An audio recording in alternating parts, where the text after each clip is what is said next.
अस्सलाम वालेकुम नाजरीन, मैं हूँ कुर्बान बलोच। एक आसरा बंधा था कि इमरान खान की हुकूमत जाएगी और मखलूत हुकूमत आएगी, आवाम को रिलीफ मिलेगा और सियासी इस्तेहकाम आएगा, लेकिन ऐसा होता हुआ दिखाई नहीं दे रहा। पिछली रात तेल की कीमतों में इजाफा हुआ, उसके बाद कराची के बिजली सार्फिन पर बिजली गिराई गई और शायद आने वाले माह मुल्क के बाकी जो बिजली के सार्फिन हैं उन पर भी बिजली गिरेगी। लेकिन उससे पहले इस्लामाबाद में जो सूरत हाल है वो ये है कि इंसानी हुकूक के हवाले से तवाना आवाज़ ईमान ज़ैनब मज़ारी के खिलाफ फौज की दरख्वास्त पर एफआईआर दाखिल हो गई है और साबिक़ वज़ीर आज़म इमरान खान कहते हैं कि जून में हुकूमत को इंतखाबात का ऐलान करना पड़ेगा। मज़ीद कहते हैं कि मैं न्यूट्रल्स को और अदलिया को खबरदार करता हूं कि मैं मौजूदा हुकूमत को तस्लीम नहीं करूंगा। तो नाजरीन, इस्लामाबाद से आज के लिए बड़ी खबर यह है कि इंसानी हुकूक के हवाले से तवाना आवाज़ और वकील और समाजी कारकुन ईमान ज़ैनब मज़ारी हाजिर के खिलाफ रमना पुलिस स्टेशन पर एक एफआईआर दाखिल हुई है। फौज के जैक ब्रांच के वकील के दरख्वास्त पर यह एफआईआर दाखिल हुई है।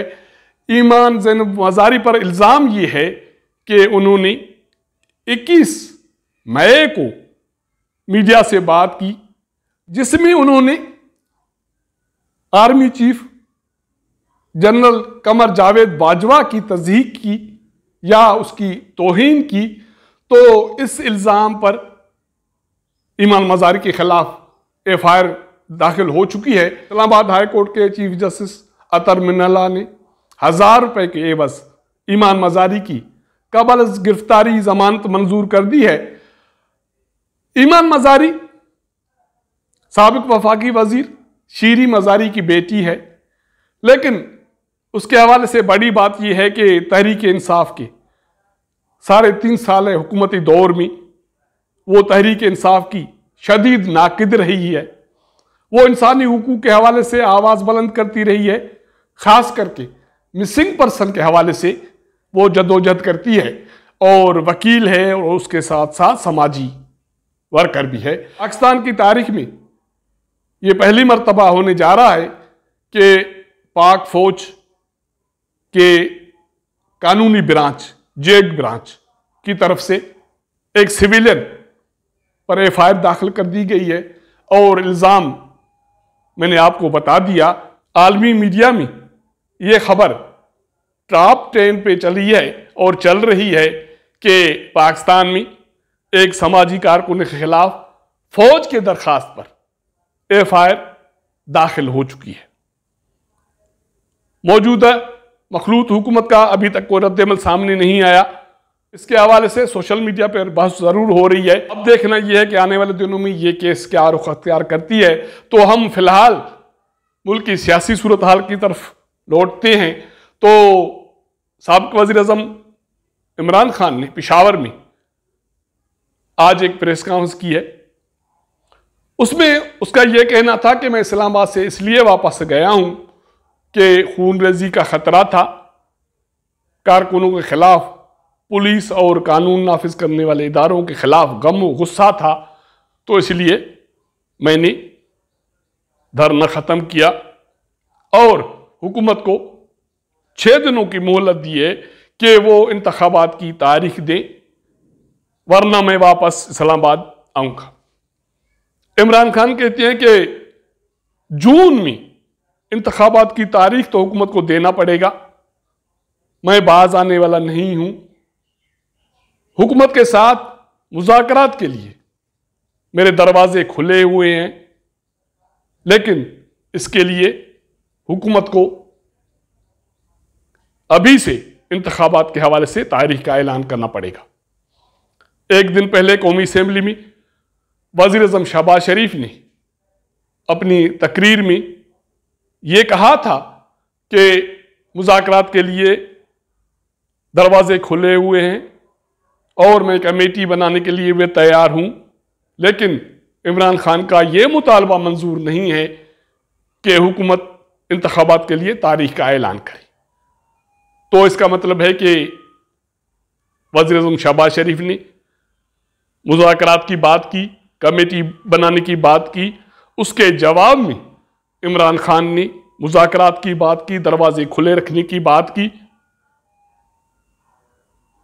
तो इम्कानात ये हैं कि मुज़ाकरात जो चल रहे हैं इसकी रोशनी में आने वाले दिनों में किसी वक्त भी बाज़ाब्ता मुज़ाकरात शुरू हो जाएंगे, और इम्कानात ये हैं कि जून में बजट आने के बाद इंतखाबात के हवाले से भी मामलात सामने आ जाएंगे। तो इस तरह इमरान खान ये दावा कर रहे हैं कि उसने खून नज़ी टालने के लिए धरना ख़त्म किया और खामोश से घर चले गए, लेकिन उसने अपनी प्रेस कॉन्फ्रेंस में न्यूट्रल्स को, आप सबको पता है कि आजकल ये टर्म किसके लिए इस्तेमाल होता है, और उसके साथ साथ अदलिया को ये पैगाम भेजा है कि वो अपोजिशन के हुकूक के हवाले से अपनी पोजीशन वाज़ेह करें। इमरान खान कहते हैं कि मैंने चीफ जस्टिस ऑफ पाकिस्तान को एक खत लिखा है और उससे सवाल किया है कि इस मुल्क में हुकूमत मुखालफिन की आज़ादी के हुकूक के हवाले से उसकी पोजीशन क्या है, और मुझे उम्मीद है कि चीफ जस्टिस ऑफ पाकिस्तान इसके हवाले से जवाब देंगे। इमरान खान की प्रेस कॉन्फ्रेंस की रोशनी में वफाकी हुकूमत की तर्जुमान और वज़ीर इत्तलात व नशरियात मरियम औरंगज़ेब ने धुआंधार प्रेस कॉन्फ्रेंस की है, और उनका यह इल्ज़ाम था कि अगर तेल की कीमतों में फी लीटर 30 रुपये इजाफा हुआ, कराची के बिजली सारिफीन पर अगर बिजली गिरी और फी यूनिट बिजली की कीमत में 4.83 इजाफा हुआ, आने वाले दिनों में अगर कोई मजीद महंगाई होती है तो उसका जिम्मेदार साबिक़ वज़ीर इमरान खान हैं। हमने अपने दिल पर पत्थर रखकर ऐसे फैसले किए हैं, तो आवाम इसको बर्दाश्त करे। तो इस तरह वफाकी हुकूमत के तर्जुमान मरियम औरंगज़ेब साहबा ये कहती हैं कि ये सारा कुछ जो साजिश है ये इमरान खान की हुई है, जिसको हम भुगत रहे हैं और हम मुश्किल फैसले कर रहे हैं। इमरान खान कहता है कि नहीं, साजिश तो मेरे खिलाफ हुई है, मेरी हुकूमत चली गई, और वो किरदार कौन है वक्त आने के साथ साथ वो जाहिर हो जाएंगे, वो अयां हो जाएंगे, मैं उनको छोड़ूंगा नहीं। तो नाजरीन, इस तरह मुल्क में सियासी कशीदगी की सूरत हाल बरकरार है, आवाम बेचारी भुगत रही है। अभी तो तेल की कीमतें जो बढ़ी हैं ये तो एक पहला मरहला है, 1 जून को शायद दूसरा मरहला भी आ जाए, और उसके बाद सर पर बजट है, उसमें जो खसारा है उसको पूरा करने के हवाले से भी इक़दाम चाहिए। तो नाज़रीन, लगता है कि आवाम को तब्दीली के नाम पर कभी नए पाकिस्तान में तब्दीली, कभी पुराने पाकिस्तान में वापसी की तब्दीली के हवाले से रगड़े का अमल जारी रहेगा।